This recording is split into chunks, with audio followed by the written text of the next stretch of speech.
So, welcome dito sa Fort Santiago. So, sa mga gusto magpunta, ito po ay matatagpuan dito sa area ng Intramuros. At meron po siyang entrance fee na 75 pesos at located siya dito sa may General Luna. So, ito po ay isa sa mga pinakamatandang historical site dito sa Maynila. Oo. Hi guys! Hi! Nice! Mabati ka lang na nahiya ako. Ngayon nahiya ka. Oo nga, tapa ka pag-awa ng building. Pagbibigyan ko lang po sila. Wow! Ayan. Nandito na po ang inyong lakwatserang appraiser. Kasama ko po ang aking mga katrabaho. Imbis na nagtatrabaho, naglalakwatsa. Tapos na po ang trabaho namin kaya nagpapahinga lang po kami dito. Malapit lang po yung area ng site namin dito. Wala kami.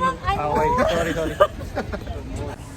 Ang Fort Santiago po ay itinayo noong 1571 during Spanish era. So, isa siyang headquarters ng mga army. Pruwebang hindi ako nag-iisa sa kalokohan. Yan ang mga kasama ko po. Yung sabi ko, umuwi na kami, tapos biglang nag-aya. Sabi, punta daw ng Fort Santiago. Dahil meron kaming bagong member na appraiser. Bagong first day ni Omet. Gumagala agad. Talaga naman. Kawawa naman to. Napasama pa kay Dahon. Dahon, ikaw nag-aya dito. Oo, sige. Ako sa inyo. Okay lang. Video na ba yan? Video. So, dito rin po sa Fort Santiago, ikinulong ang ating pambansang bayani na si Jose Rizal. Compare sa kanyang kulungan, meron pa pong isang kulungan dito na underground. So, si Jose Rizal po ay pinagpala pa kasi matino yung kanyang kulungan compare sa mga naging kulungan ng mga prisoners during Spanish and Japanese era nung panahon ng digmaan. So, makikita nyo po, ito yung dungeon na sinasabi ko na sobrang kipot. Siyempre, pag nasa ilalim ka, hindi enough yung paghinga, yung ventilation, at dito rin sila pinahirapan at wala pong nag-survive ni isa sa mga ikinulong dyan. So, nakikita nyo naman yung daanan, diba? Sobrang kipot. Para siyang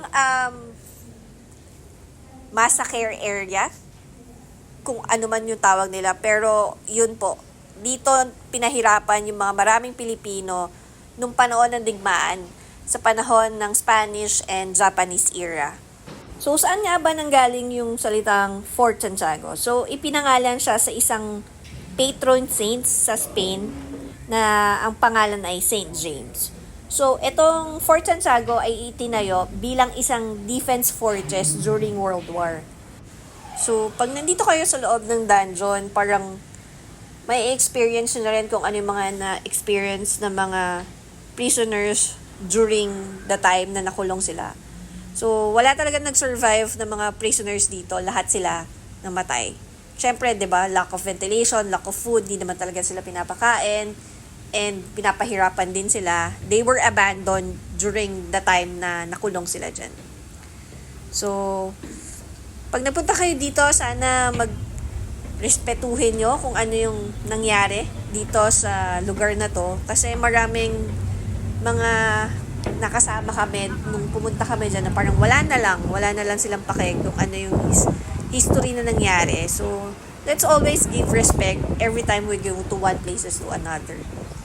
So, hanggang sa muli, ito ang inyong lakwatserang appraiser or si Magsi Romero, nagbibigay sa inyo ng kaunting kaalaman sa aking paglalakbay. Paalam!